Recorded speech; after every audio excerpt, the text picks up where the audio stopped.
This is iOS 26 and it's literally the biggest design overhaul iOS has gotten in more than a decade. And I've been using iOS 26 for 2 weeks. Honestly, Liquid Glass is really good. I have a lot to talk about it, but at the same time, I can't shake one question off my mind. Is this redesign for a good reason, or is it just a really well-designed distraction? Cause let's be honest, Apple as a company is not at a good spot. They've been having intense battles with the US, EU and China over their business practices. Apple Intelligence was a massive flop when competitors are literally leapfrogging them in AI. iOS 18 is literally the worst version of iOS I've ever used. And all Apple had to show in the developers conference was a new unified UI design that might be more buggy. But speaking of Apple Intelligence, I'm glad Apple owned up to the Apple Intelligence delays. We still don't know when those features will come out. Rumors still say we are about 9 months away from it. But hey, owning up is still a good sign. Also, thanks to the Apple Intelligence fiasco, this is the first year since I guess 2019 where every feature that Apple announced has been available on the first beta. Usually, Apple delays a few features to 0.1 or 0.2 releases. For example, last year, Apple announced a new mail categorization feature for the Mail app, but that feature shipped with iOS 18.3, not iOS 18.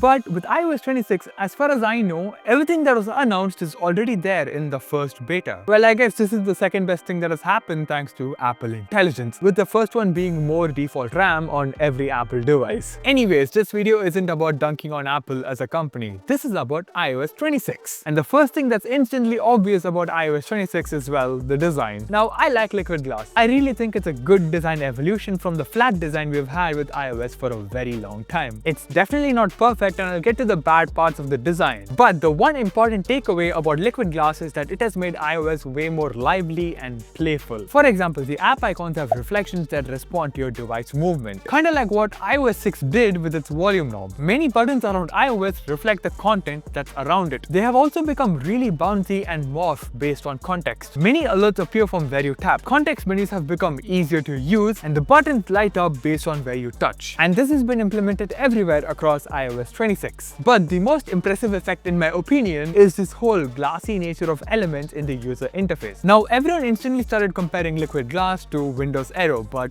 I disagree. They are similar but wildly different in execution. Windows Aero was basically Gaussian blur, but Liquid Glass on the other hand behaves just like glass in the real world. It refracts light, it bends objects at the edges, and it dynamically changes based on content. But as I said earlier, it's not perfect. Apple took transparency to the literal sense with every single element on iOS 26, and it's unnecessary in many places. The first obvious place is the control center. Like, what is this? Brother, It looks horrible compared to iOS 18. If you have a lighter wallpaper, it's hard to read your notifications on your lock screen. It literally happens with the default wallpaper. Some of the transitions just look so bad. Like, what is going on with the transition from the lock screen to home screen? Or what is this abomination? Apple really needs to dial back the transparency effect everywhere. It's just too much. Some of these problems can be easily fixed by adding more contrast or blur. Since all of this is still in beta, I have hopes that Apple will fix most of my concerns by September. They really have to, because this is not perfect in any sense. Enough about Liquid Glass, let's talk about customization. You can now tint your icons in light mode instead of just dark mode. You can also make them clear like Liquid Glass, but it's not perfect with every wallpaper. Speaking of wallpapers, I don't know why this took a long while, but you can finally change your wallpaper directly from your home screen. On the lock screen, you can now change the height of the clock to be taller, and it will dynamically adjust as you get new notifications or adapt to different wallpapers based on depth. This clock style was ripped straight from HyperOS, but the shrinking effect is pretty cool. Additionally, you can move your widgets to the bottom if you want to. You can also now set a spatial wallpaper that reacts to your device movement. Apart from the lock screen and home screen, you can now customize the background on your iMessage chats. I mean, that's really about it for customization on iOS. Before I get to the last two things I want to talk about,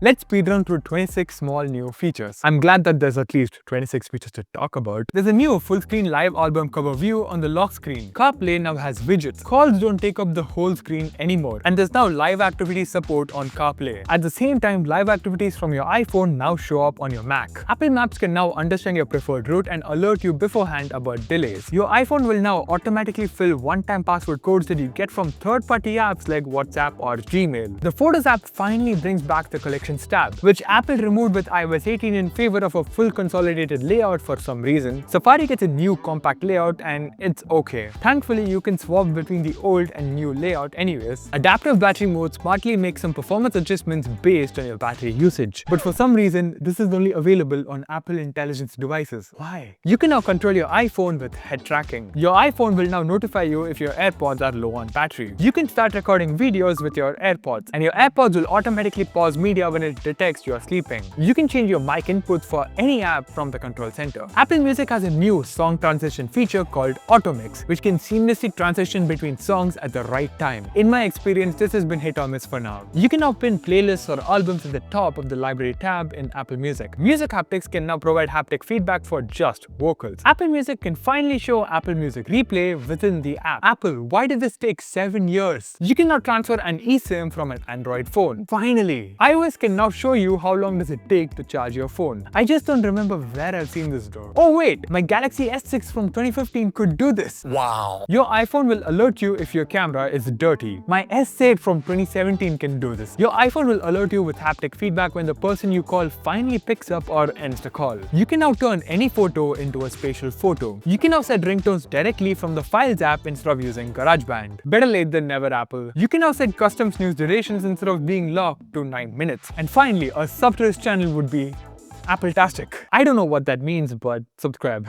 Let's talk about Apple Intelligence. But there's nothing much to talk about though. Apple added a few basic features that A, exist on other phones, and B, I don't understand why they deserve to be called Apple Intelligence features. The only good news this year is that app developers can utilize Apple Intelligence models within their apps, and users can build shortcuts that leverage Apple Intelligence models. But let's get to some of the new Apple Intelligence features. Visual Intelligence can now search content within your screen and do additional functions like adding reminders. 1, this is literally circle to search. 2, you need to take a screenshot to do this. And 3, you can technically do what this feature is doing on any iPhone for ages, except for doing a Google image search or asking ChatGPT. But you can just use Google Lens or ChatGPT. That's it. You can now translate calls, messages, or even music on the fly. Now both call and message translation are literally features that Galaxy AI had when it first came out. But translating music is pretty cool. Apart from end users building shortcuts with Apple Intelligence models, I still don't see a valid reason to buy an iPhone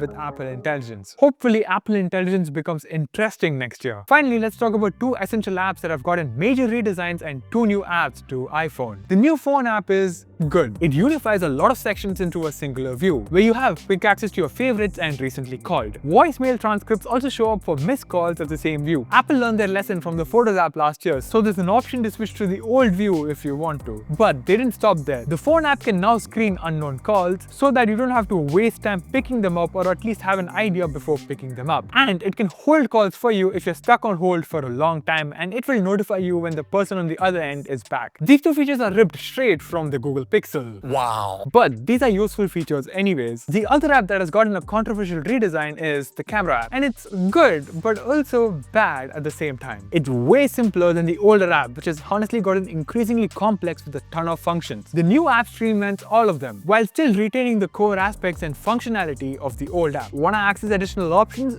Just swipe up. Wanna switch between modes? Just swipe from the bottom. But I have a few complaints. Apple should add back the ability to switch modes from anywhere. The zoom levels should not move around and instead be fixed, and the option to access recent photos and flip between cameras should always be visible like before. And Apple, why haven't you added the ability to use manual controls? You have the ability to shoot ProRes log videos, yet you can't even adjust ISO, shutter speed, or white balance from the native app. Wow. Preview, which exists on the Mac, is now on the iPhone, and you can create, edit, annotate, markup, and export PDFs from the app. Preview is a useful addition to iOS, unlike the next one, Games. Now, I want to talk more about this app in a future video, but all I really have to say is, why does this exist? All it really does is to show you games that are there on your phone, serve game recommendations which you can already see on the App Store, and let you access Game Center features. Wow. Honestly, if I had to rate iOS 26, I would say it's a 5 out of 10 update. Yeah, sure, it brings a redesign, but iOS needed bug fixes more than a redesign. And I'm not entirely sure if iOS 26 is gonna be bug-free. I hope it is by September, but for now, Apple really needs to fix a lot of things. That's about it. Watch this video to see how I survived with an iPhone 4S.